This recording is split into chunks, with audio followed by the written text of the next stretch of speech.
Bismillahirrahmanirrahim. Assalamualaikum warahmatullahi wabarakatuh.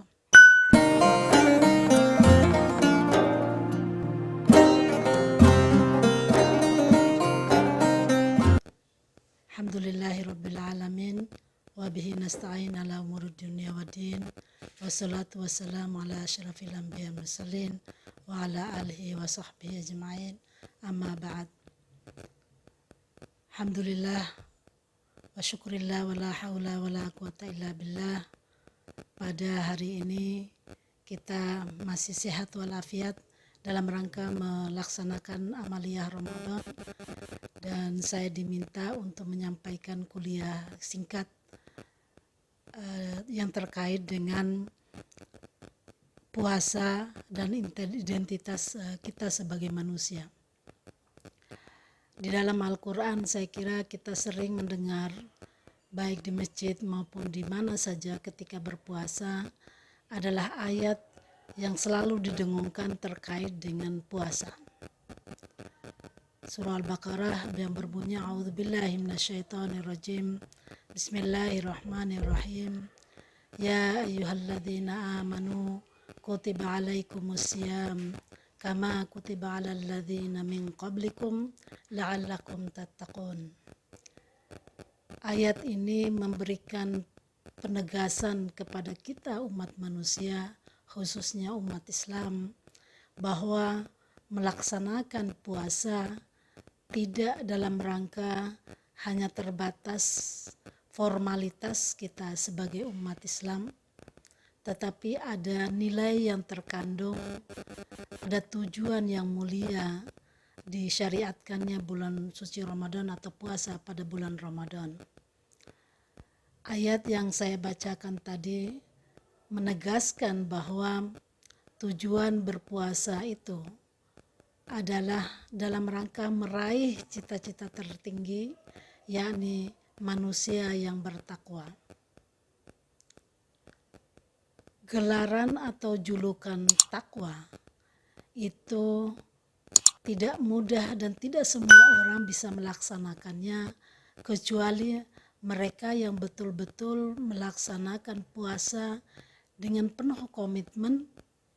Ya, misalnya dia bukan hanya sebatas menghilangkan haus, lapar, dan menjauhkan diri dari hubungan suami istri, tetapi manusia atau umat Islam itu harus mampu beyond tiga aspek itu, yakni bagaimana membiasakan diri kita sebagai manusia. Sebagai ilustrasi menurut saya itu adalah representasi dari menghilangkan lapar, haus atau dahaga, dan juga menjauhi hubungan suami istri. Itu bukan itu poinnya menurut saya, tapi poin yang penting adalah bagaimana dampak yang kita hasilkan atau efek sebagai aplikasi pelaksanaan bulan suci Ramadan atau puasa Ramadan. Di dalam ayat yang lain, selain ayat yang saya bacakan tadi, target terakhir itu adalah manusia yang takwa. Di dalam ayat yang lain Allah menjelaskan bahwa ketakwaan yang kita akan raih atau yang akan diberikan oleh Allah Subhanahu wa taala kepada kita merupakan gelaran yang istilah saya adalah pembeda atau identitas pembeda antara manusia yang satu dengan manusia yang lain. Kalau manusia itu pembedanya adalah status sosial, tingkat kekayaan, tingkat jabatan, ekonomi, dan lain sebagainya. Tetapi Allah mengatakan pembeda yang paling signifikan atau yang paling nyata adalah tingkat ketakwaan antara satu manusia dengan manusia yang lain. Itulah istilah saya yang saya katakan identitas pembeda sebagai hamba Allah. Di dalam surah Al-Hujurat ayat 13 Allah Subhanahu wa taala menegaskan, Ya ayuhan nasu inna khalaqnakum min dzakarin aw untha wa ja'alnakum syu'uban wa qabaila lita'arafu inna akramakum indallahi atqakum. Allah memang menegaskan bahwa Kalau kebiasaan kita yang membedakan antara satu orang dengan orang yang lain, antara manusia yang satu dengan manusianya, lebih kepada status sosial, ekonomi, jabatan, dan lain sebagainya. Tapi Allah menegaskan tidak. Perbedaan manusia antara bangsa Arab dengan non-Arab, bangsa Amerika, bangsa Indonesia, dan lain sebagainya bukan pada siapa mereka, tapi lebih kepada tingkat ketakwaannya. Nah, kalau di dalam dua ayat itu menjelaskan bagaimana manusia berpuasa dalam rangka meraih ketakwaan, tetapi ayat juga menjelaskan bahwa tingkat ketakwaan itu adalah pembeda antara pembeda yang signifikan antara satu orang dengan orang yang lain, antara satu bangsa dengan bangsa yang lain. Kalau begitu, pertanyaannya adalah apa itu takwa? Biasa kita mendengar istilah-istilah di komunitas kita, di masyarakat kita, bahwa yang takwa itu adalah yang takut kepada Allah. Saya kira itu adalah ilustrasi psikologi yang diilustrasikan kepada kita semua manusia, bahwa kita harus takut kepada Allah. Nah, ketakutan itu bukan dalam konteks seperti ketakutan kita pada macan dan seterusnya. Begitu kita lihat macan depan kita, dia lari tunggang langgang dan seterusnya.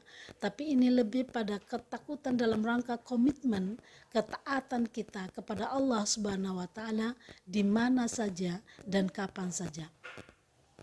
Nah, pertanyaannya, kenapa kita ini umat Islam Indonesia yang mayoritas Muslim itu selalu melaksanakan puasa, selalu melaksanakan amalia-amalia Ramadan, tetapi tingkat kriminalitas, tingkat amalan-amalan atau perbuatan-perbuatan kita, relasi sosial itu tidak menunjukkan, tidak menghasilkan apa yang kita lakukan sejak dalam puasa.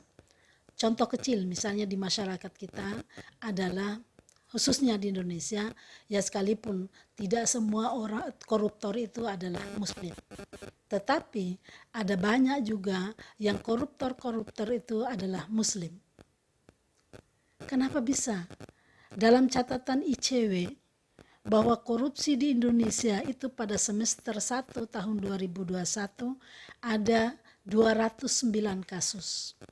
Jadi naik dari tahun 2020, itu dalam setahun naik 40 kasus. Dengan kerugian negara sebanyak 26,83 triliun.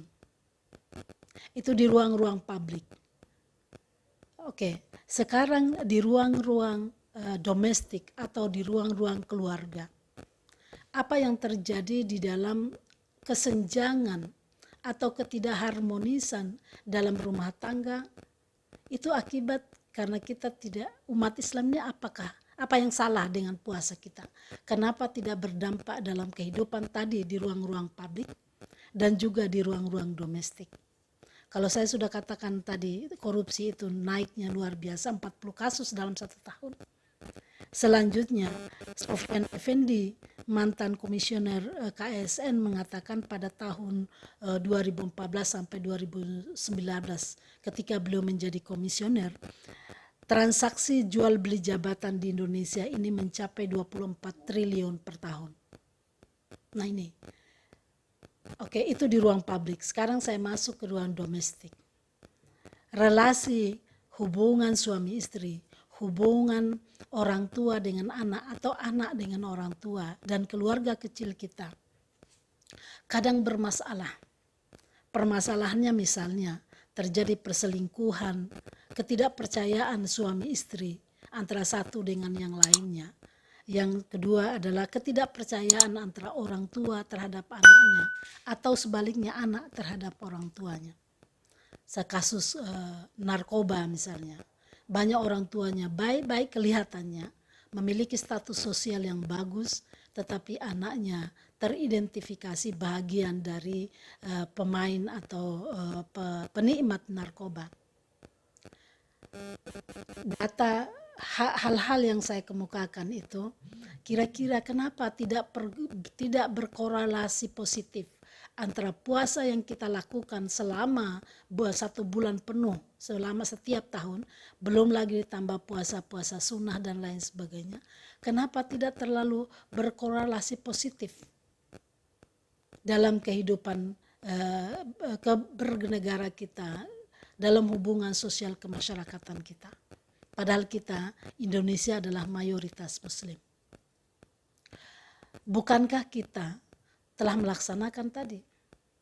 Menurut saya jawabannya, karena kita umat Islam di Indonesia khususnya, kita melaksanakan puasa Ramadan itu dalam rangka nilai formalitas saja. Kita hanya hiruk pikuk dengan nilai-nilai menurut saya hura-hura dalam konteks dalam bungkus religiositas keberagaman. Kita rame-rame ke masjid, rame-rame puasa, rame-rame buka bersama dan seterusnya. Itu hanya di luar saja. Tetapi di dalamnya yang bagaimana tujuan puasa yang sesungguhnya tidak masuk secara penuh, tidak terserap dengan baik dan tidak menjadi sentral dalam kehidupan kita 11 bulan setelah bulan puasa Ramadan. Padahal di dalam puasa itu ada beberapa karakter manusia yang akan dibentuk melalui puasa kalau kita betul-betul melaksanakan puasa itu dengan bagus. Yang pertama adalah nilai kejujuran. Bayangkan saja, mulai dari terbit fajar sampai terbenam matahari, kita berpuasa. Tidak ada orang lain yang mengontrol kita. Tidak ada orang lain yang mengetahui apakah kita sudah minum dan lain sebagainya. Hanya kita dengan Allah. Tetapi kenapa hanya berdampak pada 1 bulan saja? Kenapa tidak pada bulan-bulan yang lain? Ya karena mungkin kesadaran yang penuh, yang full terhadap nilai kejujuran yang diajarkan di dalam, yang terkandung di dalam puasa Ramadan itu sekali lagi hanya nilai formalitas. Lalu bagaimana supaya kejujuran itu berdampak pada bulan-bulan setelah bulan Ramadan? Tentu adalah pembiasaan.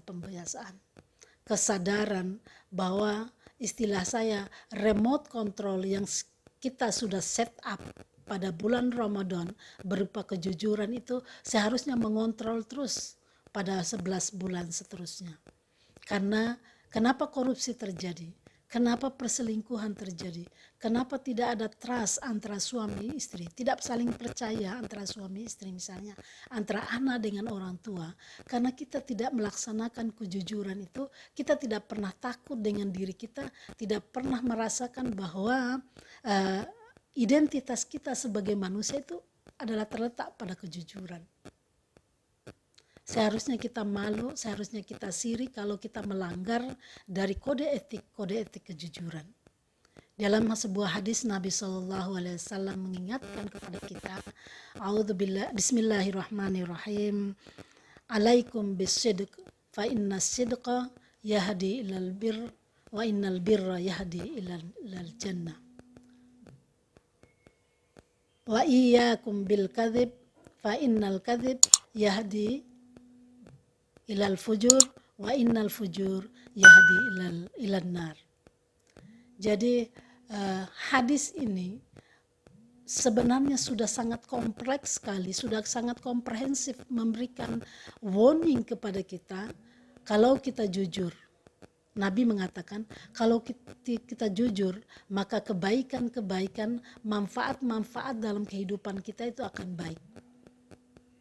Dan kebaikan-kebaikan yang kita peroleh sebagai dampak dari kejujuran itu, maka rewardnya adalah surga nanti di akhirat. Dan juga kenikmatan, kedamaian, ketenangan di dunia. Jadi surga kita tidak hanya akan raih secara hakiki di akhirat, tapi juga di dunia. Bayangkan tadi ketidakjujuran, misalnya seorang koruptor. Dia kalau sudah terdeteksi bahwa dia adalah sudah dia yang melakukan korupsi, tentu dia tidak akan tenang. Kenapa dia tidak tenang? Sebentar lagi polisi datang, sebentar lagi begini-begini. Jadi ada ketakutan, biar dia tinggal di dalam rumah istana. Kalau dia melanggar janji dia, komitmen dia terhadap negara, kalau dia itu sebagai pejabat negara, atau komitmen dia dengan masyarakat, kalau dia itu terkait dengan kepemimpinannya atau leadershipnya dengan masyarakat, maka tidak tenang dia. Kasakusu dia, padahal dia orang kaya. Nah, kasakusu itulah adalah merupakan psikologi yang trauma dan ketakutan, kepanikan. Itu menurut saya adalah sudah neraka akhirat. Tetapi kalau orang jujur gimana? Orang jujur tenang saja, biar apa yang terjadi dia tidak akan pernah takut. Dia santai saja, dia tenang saja karena dia tidak pernah melanggar tentang itu. Dia selalu jujur. Nah, orang-orang yang jujur itu orang yang selalu tenang hidupnya, orang yang nikmat, orang yang damai di dalam kehidupannya, baik dalam konteks dengan dirinya maupun dengan keluarganya dan juga masyarakat secara umum. Dan itulah kenikmatan hidup yang luar biasa. Dibandingkan dengan orang yang tidak jujur tadi adalah ketidaknikmatan, tidak tenangan. Karena itu hadis yang memberikan janji dan warning kepada kita semua bahwa kejujuran itu akan membawa kepada kebaikan, ada ketenangan, kenikmatan, dan itu akan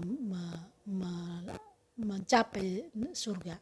Tetapi sebaliknya, kalau ketidakjujuran, kebohongan, dan lain sebagainya itu terjadi, maka kita akan terjadi kejahatan, ketidaktenangan, dan seterusnya. Kalau itu yang terjadi, tentu neraka balasannya, dan ketidaktenangan di dunia dalam konteks secara umum. Saya kira puasa, kegagalan kita di dalam melakukan hal-hal yang saya sebutkan tadi sebagai penyakit sosial, itu karena ketidakmampuan kita mentrust diri kita, mewarning diri kita melaksanakan kejujuran itu. Yang kedua, salah satu indikator dari orang yang muttaqin itu adalah, atau sesuai pesan Al-Quran dan juga pesan hadis itu adalah kita menjadi orang yang pemaaf. Ya. Kenapa harus menjadi pemaaf? Karena salah satu ciri orang yang muttaqin itu adalah pemaaf. Dalam Al-Quran surah Al-Imran 134 dijelaskan oleh Allah Subhanahu wa taala, alladzina yunfiquna fis sarra'i wad dharra'i wal kadhiminal ghaidh wal 'afina 'anil nas wallahu yuhibbul muhsinin. Salah satu ciri dari orang yang muttaqin itu adalah orang yang takwa, orang yang memiliki komitmen yang tinggi dalam hubungannya dengan Allah dan juga hubungannya dengan manusia, adalah wal afina anin nas. Dia memaafkan orang lain.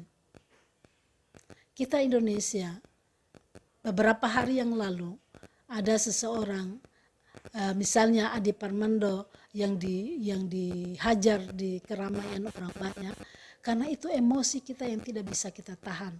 Terjadi huru-hara yang luar biasa, terjadi hal-hal yang mencurigai antara anak bangsa, baik itu antar umat beragama maupun internal umat beragama.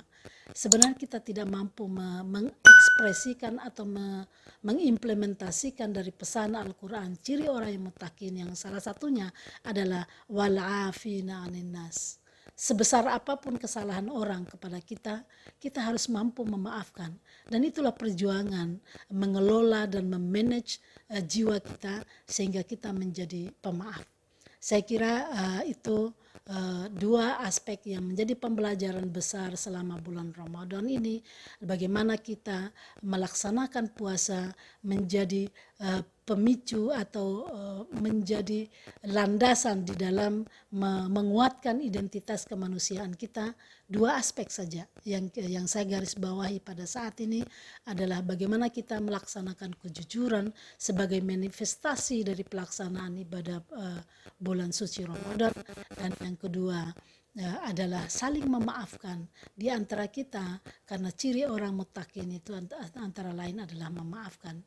dalam kondisi Indonesia yang akhir-akhir ini adalah kacau balau menurut saya, ketidaktenangan antara satu dan yang lain, ketidakpercayaan antara masyarakat dengan pemerintah, antara masyarakat dengan ulama dan seterusnya adalah karena kita tidak mampu memanage dan menjadikan saudara-saudara kita sebangsa dan setanah air atau saudara-saudara kemanusiaan kita, atau maksimal adalah saudara kita sebagai umat Islam, itu tidak kita saling memaafkan.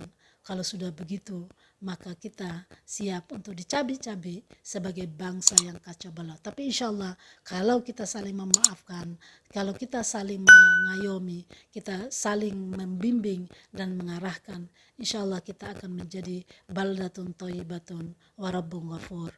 Saya kira demikianlah ceramah singkat saya menyambut bulan Ramadan ini.